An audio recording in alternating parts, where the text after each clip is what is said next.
do Brasil, que é considerado o país mais homofóbico do mundo. A cada dia, 24 horas, mata-se uma pessoa no Brasil por ataque homofóbico. E são assassinados com requintes de crueldade. Você não se dá um tiro e mata, não. Dá-se 6 tiros. Ou seja, você mata um morto. Não precisa disso. Ou mais que isso, você fura os olhos, você queima ele de cigarro. Não basta morrer. Muitas vezes tem que se torturar antes de morrer. Então, veja que a sexualidade é um problema muito maior do que apenas heterossexualidade ou homossexualidade. Ela tem liames culturais, ela tem liames políticos e, evidentemente, liames religiosos. A igreja não vai permitir que se faça sexo, ou esse sexo vai ser muito controlado. O dado curioso é que quem controla e quem escreve e fala sobre sexualidade é quem, teoricamente, não faz sexo. Esse é o paradoxo do catolicismo, do cristianismo que nós temos até hoje, ou que nós tivemos na Idade Média. Esse paradoxo vai moldar uma concepção muito curiosa na Igreja Católica, de modo que as pessoas serão controladas por uma espécie de olho interior, que é o olho de Deus, e aí toda a sexualidade reveste-se de culpa. A culpa cristã em torno da sexualidade é o que vai moldar o mundo ocidental. O mundo ocidental é marcado pela culpa. Então, eu sempre achei que eu iria crescer e ia me casar com uma mulher. E ela seria um príncipe. Só que eu fui crescendo e percebi que o certo era meninas gostar de meninos. Porque eu fui observando mas na minha cabeça eu entendia que era errado ficar com meninos. Então ficou tudo muito confuso. A modificação física foi depois dos 14 anos. Assim, eu tinha uma identidade que ainda não sabia, eu transitava pelo andrógeno, né, que é uma característica que eu já tenho desde pequena. Desde pequena eu era loira, né, tinha o cabelo requinho. E na escola, desde pequena, com a família, as pessoas perguntavam: "Ah, eu adorei sua filha". Minha mãe falava: "Não, mas não é minha filha, é meu filho". Que é aquela época na escola em que os meninos e as meninas começam a ficar. E você é pressionado pelos seus coleguinhas a começar a ficar, a pressionar: por que você não quer ficar, porque você é frutinha, você é bicha. E aquilo começou a causar uma certa agonia, ao ponto de eu não entender por que os outros meninos queriam e eu não queria ficar com uma menina. Eu costumo dizer que eu gosto de pessoas. São as pessoas que me encantam. São as pessoas que fazem com que eu me apaixone por elas. E eu me descobri bissexual aos 17 anos, quando eu fui morar na capital, no Rio Grande do Sul, em Porto Alegre, e fui acolhida por uma mulher. Ela tinha 26 anos e eu 17. Nós começamos um relacionamento. Eu nasci com um corpo de mulher, né, categorizado como mulher, normal no sentido genético, fenotípico do termo. E quando eu comecei a me entender como pessoa, a usar o pronome eu, né, não sei, uns 3 anos, 4 anos de idade, eu já me senti um menino. E eu consertava mentalmente, né, assim que eu pude me entender por gente. Quando me tratavam por ela, eu corrigia para ele. Eu de início achava que o mundo é que estava invertido. Quando eu era criança e não podia ter cabelo comprido, e eu botava 2 toalhas, uma toalha na altura do meu seio, fazendo de vestido, e uma outra toalha eu enrolava no meu cabelo para parecer que era o cabelo comprido que eu tinha, e eu desfilava, e para mim estava bom brincar disso, e brigavam comigo quando percebiam esse tipo de brincadeira. Na primeira vez achavam engraçadinho, na primeira vez achavam curioso, na segunda vez falavam coisa estranha, na terceira vez: você não pode fazer isso. Eu tentei transar com homem e foi realmente um desastre total, porque eu não me diverti. Ele adorou, ele sentiu um barato. achou que era uma pessoa... ele se sentiu muito atraído, acho que até ficou apaixonado, tadinho. Eu, como uma criança, eu via boneca jogada no lixo, na rua, aquelas bonecas que não tinha perna, não tinha braço, e era com elas que eu me satisfazia brincando de menina. Enfim, eu fui nesse pai de santo, ele baixou lá a entidade dele e falou que eu tinha pombagira de 2 cabeças, desgovernada, e que eu tinha que fazer umas oferendas, e que tinha que porque eu tinha que saciar a pombagira que estava dentro de mim, porque esse negócio de homossexualismo, entre aspas, era um problema grave. Nós temos que compreender o que é o instinto humano, os nossos impulsos, as nossas necessidades emocionais, sentimentais, afetivas. Nós nascemos assim, nós nascemos com as nossas manifestações internas e temos que ter o direito de expressá-las. Claro, sempre sem prejudicar ninguém, mas manifestações de carinho não prejudicam. Desses meus 30 anos de magistério, eu acredito que a criança nasce. Ela já nasce com essa predisposição para ser gay, né? Ela não aprende isso. Ela não aprende, não tem como aprender isso na escola ou no lar, né?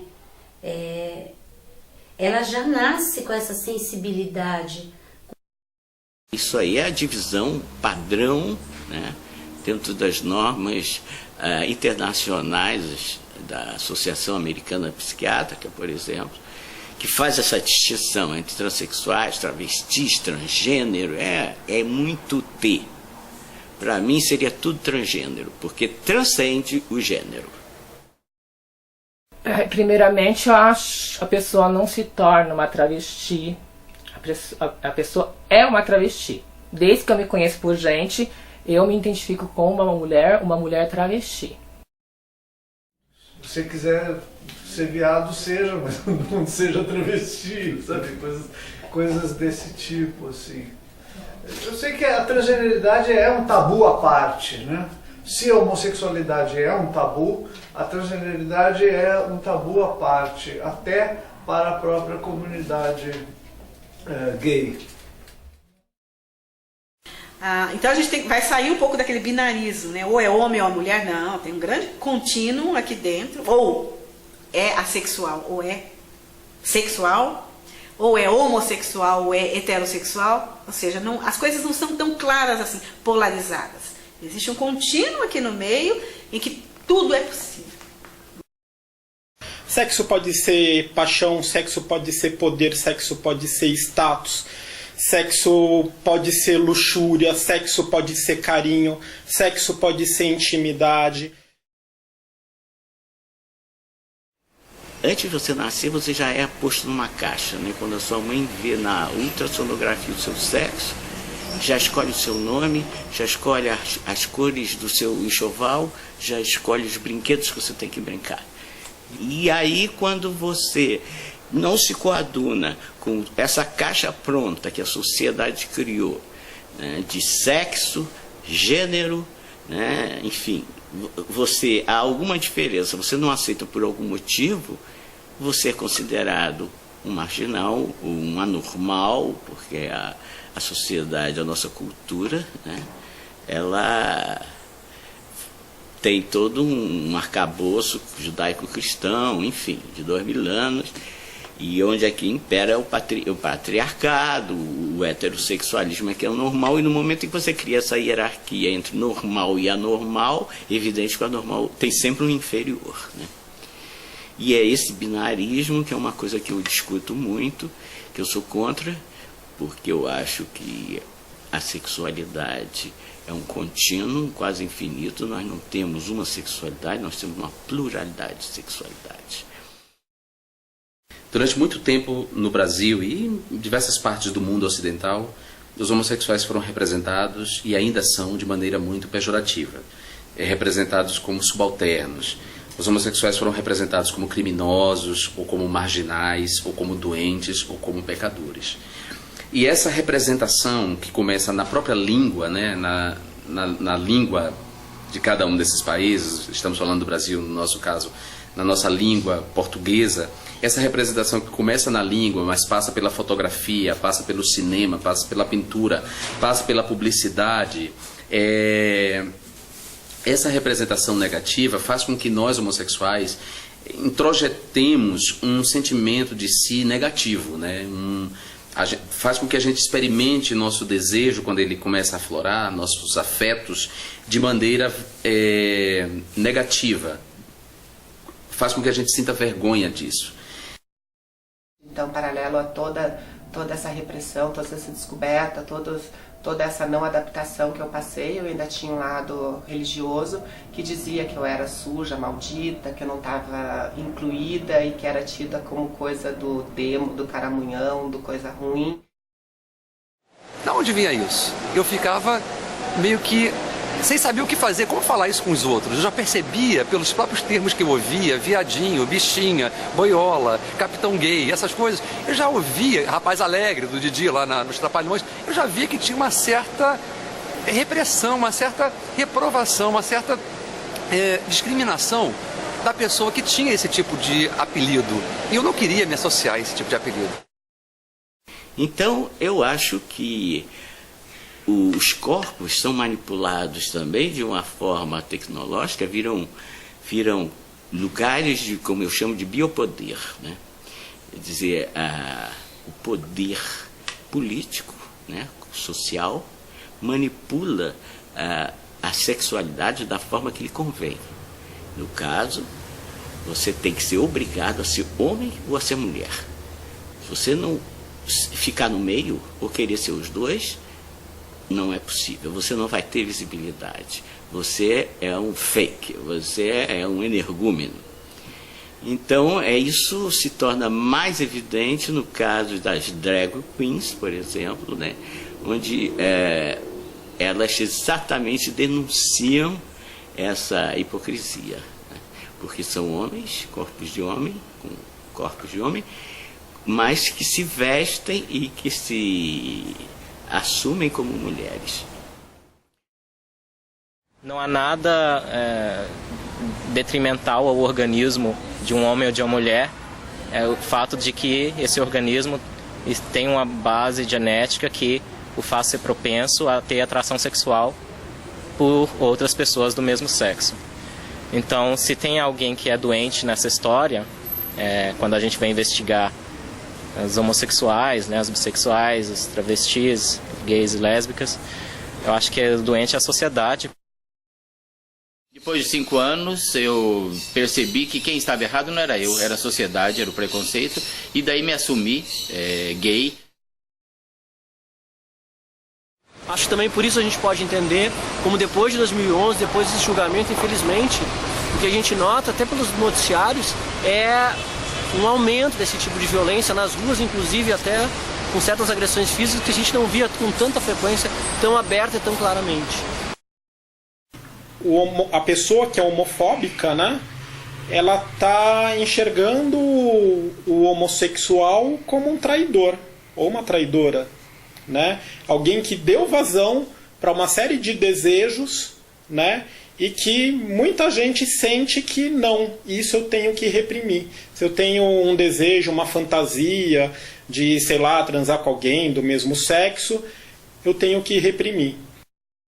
Então, qualquer relação sexual não reprodutiva era e continua sendo considerada como um tapa na cara de Javé e desse projeto de crescer e multiplicar-vos. E daí a homossexualidade, que não reproduz, foi condenada à pena de morte, a apedrejamento no Antigo Testamento, a decapitação por Constantino em Roma, a fogueira na Idade Média e aos assassinatos no Brasil. Foi quando eu tive a minha grande desestruturada de tudo, porque eu tinha saído do jardim logo no primeiro ano, quando eu tinha passado para o primeiro ano, eu estava no recreio do meu colégio E daí me botaram no meio de uma rodinha, né, os meninos e meninas desse primeiro ano que fazia nesse colégio franciscano, e eles começaram a bater palma, girando e me chamando de Mariquinha, então ficaram Mariquinha, Mariquinha. Foi num domingo, na hora do almoço, contei pro meu pai e pro meu irmão. Já em relação ao meu irmão, infelizmente, foi a maior de todas as homofobias que eu sofri. Ameaçou me matar. Estávamos sentados juntos, sem nenhum lance, sem pegar na mão, sem abraçar, sem beijar nada, quando um machão percebeu que a gente era gay e me deu um bufetão na cara. Foi a primeira vez que eu, adulto, apanhei, e exatamente pelo fato de ser homossexual. A média de vida nossa é de 30, máximo 40 anos.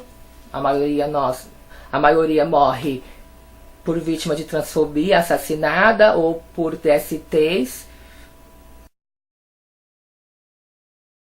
Eu fui do movimento pastoral da Igreja Católica, da pastoral da Juventude Estudantil e da Juventude do Meio Popular. E eu estava indo para uma reunião da pastoral da Juventude e passou um cara e me deu um murro. Do nada, assim, sem explicação. E um murro na cara, na rua, na frente de todas as pessoas. E eu sabia que aquilo estava acontecendo por causa do meu jeito, né? Porque todos nós temos um jeitinho, como eles dizem, né? E a expressão pública desse jeitinho não é admitida. E todo o entorno dava ao princípio de violência. Então são os 3 exemplos de homofobia que estão muito vivos na minha memória.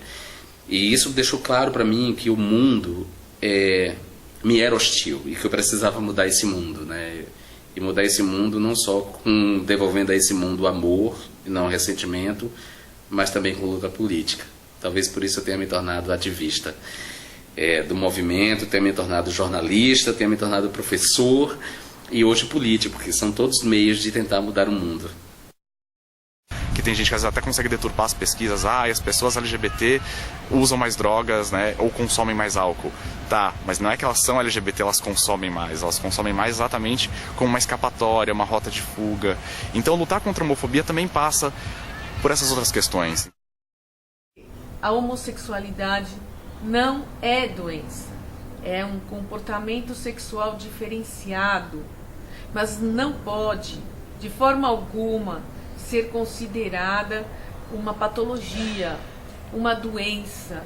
Muito ao contrário, a homofobia sim é uma doença, e uma doença grave, que deve ser tratada com penas de prisão, mas também com tratamento psiquiátrico. Existem estudos com imageamento cerebral, mostrando que certas regiões do cérebro de homens homossexuais são mais similares a cérebros de mulheres heterossexuais do que a cérebros de homens heterossexuais.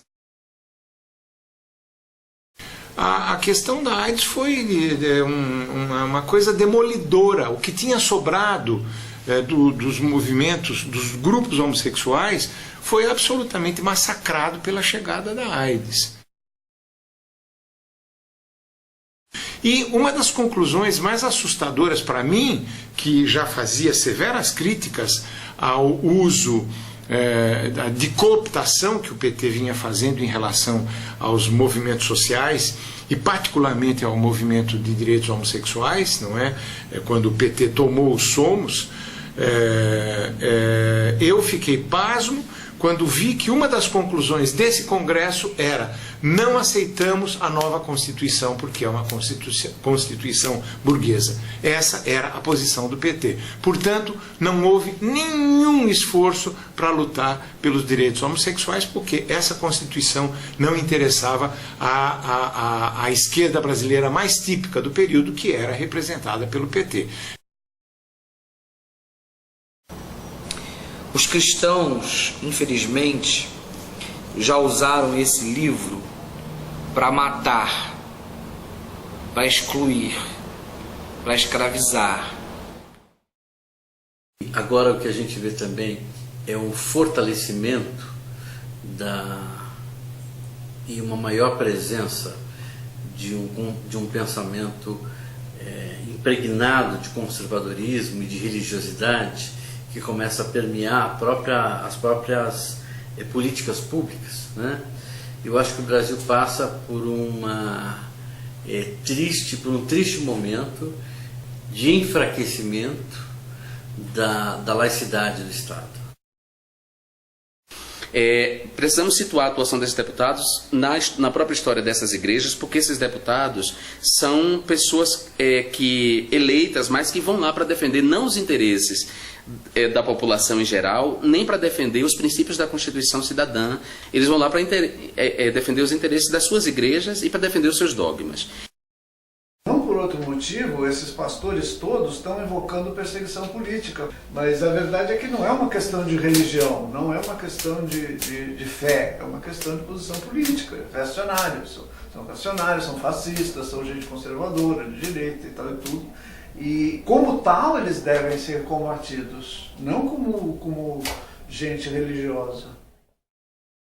Eles se converteram numa força política e numa força econômica, porque no Brasil a Constituição garante isenção tributária às igrejas. Então eles não pagam impostos, eles podem recolher, através do dízimo, um montante de dinheiro muito grande, sem dar contribuições ao Estado por esse recolhimento, e mais que isso, eles não prestam conta desse dinheiro, ou seja, o Estado não fiscaliza esse dinheiro. Então esse dinheiro foi se desdobrando noutras atividades econômicas. Eles foram foram comprando horários na TV e ampliando, portanto, o seu espaço político, de atuação política. Eles foram se desdobrando em outros negócios, como frota de táxi, como postos de gasolina, e eles se converteram numa força econômica, além de uma força política.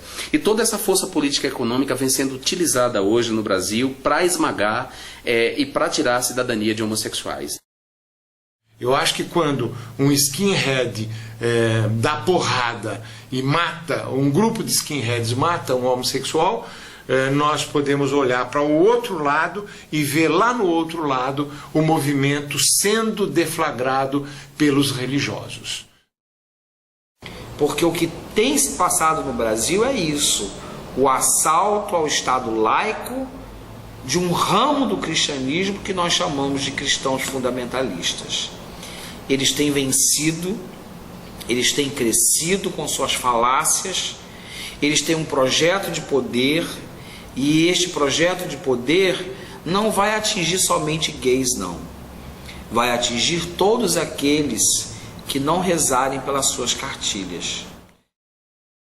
Quando eu olho, por exemplo, e vejo um monte de travesti tendo que se prostituir porque não consegue outra coisa na vida, porque é limitado na hora de conseguir estudar, na hora de conseguir trabalhar e não tem outra opção, como acontece com muitos deles, não com todos, eu olho para isso tudo e penso, quando alguém faz um discurso como esse que a gente vê na televisão hoje em dia, de homofobia, de ódio, de desprezo, essa pessoa planta uma semente de desgraça para o país.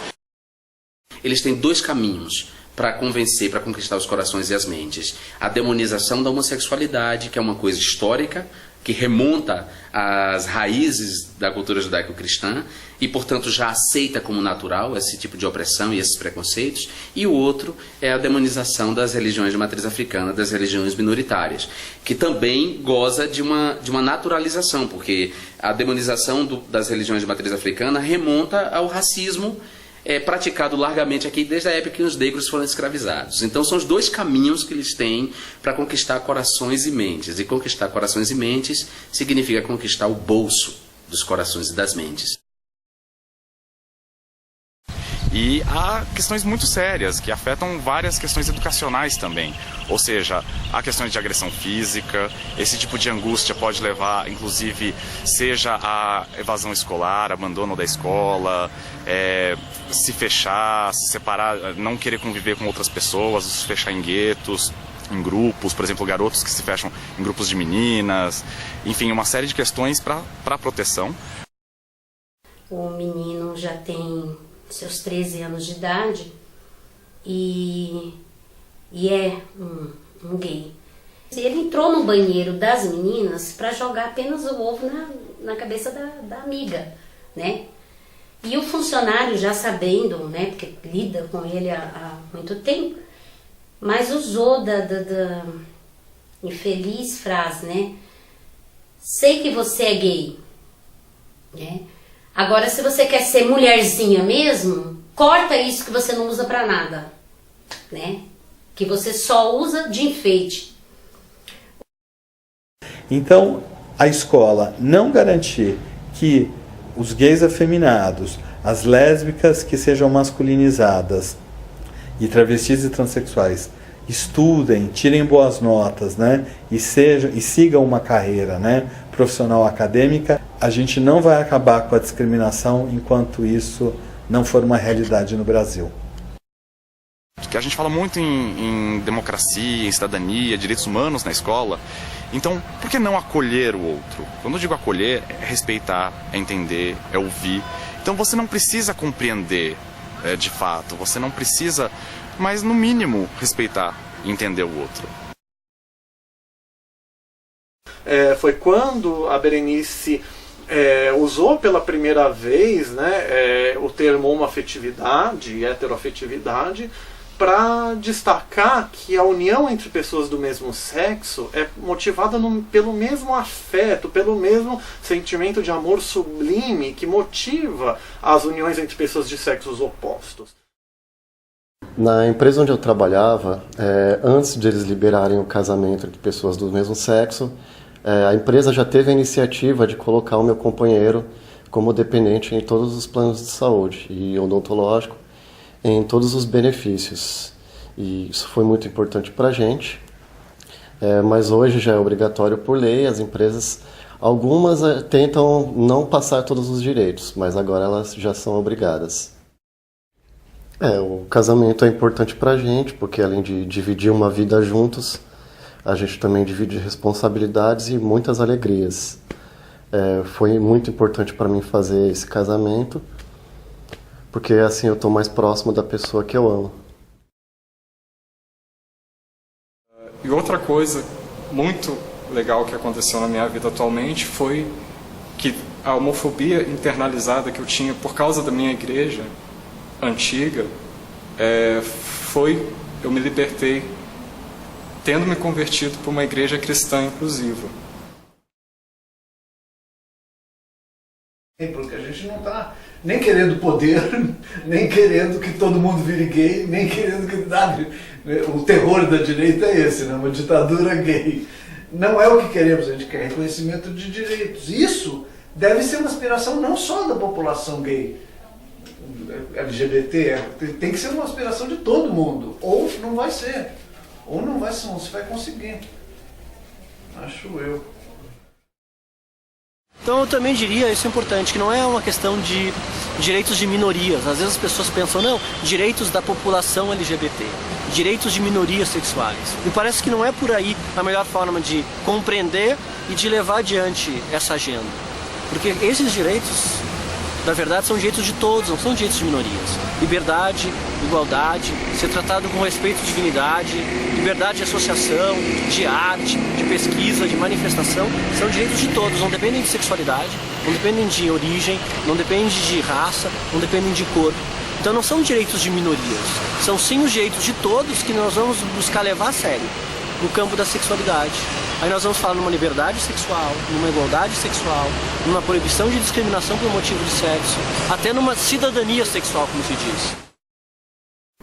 Então, se a gente vê, né, as pessoas que dizem, olha, não precisa de lei, né, que criminaliza a homofobia, porque os direitos humanos já dão conta, né?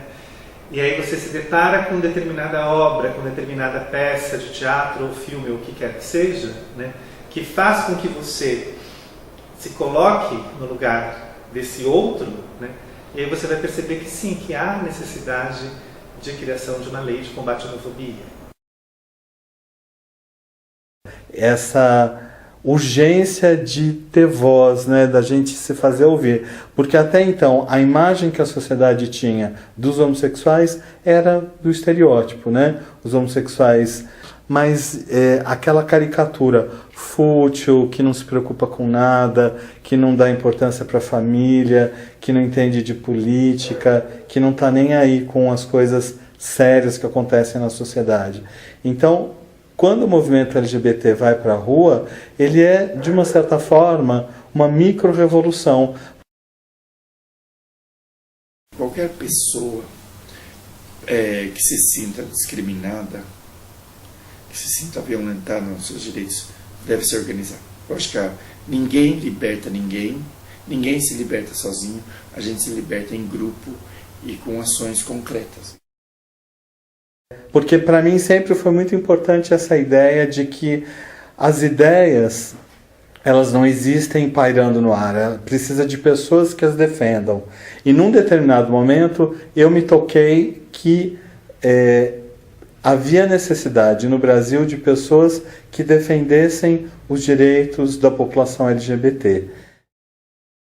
O que eu tenho certeza é que eu lutarei até o último dia da minha vida, se preciso for, contra o poder político, esse projeto de poder político de assalto ao Estado laico que tem sido empreendido no Brasil pela ala fundamentalista da Igreja Evangélica, que usa a Bíblia para matar, para roubar e para destruir, ao invés para amar. É isso. Totalmente. Hoje em dia eu me vejo da forma que eu sou. Antigamente eu era fantasiado, como as pessoas dizem, quando eu era um menino, quando minha família, a sociedade me impunha como menino, né? Pela forma que você nasceu, pelo seu genital. Hoje em dia eu sou totalmente feliz. Sim, existe amor entre pessoas do mesmo sexo e que não é só sexo, não é só uma coisa física. E que, sim, existem homossexuais em todas as profissões. Não existe uma profissão específica para homossexual. Porque eu vi que Deus me ama, independentemente da minha sexualidade. Porque Deus é amor, Deus é essa grandeza toda que nós temos. Então, eu percebi que ser homossexual é uma dádiva de Deus.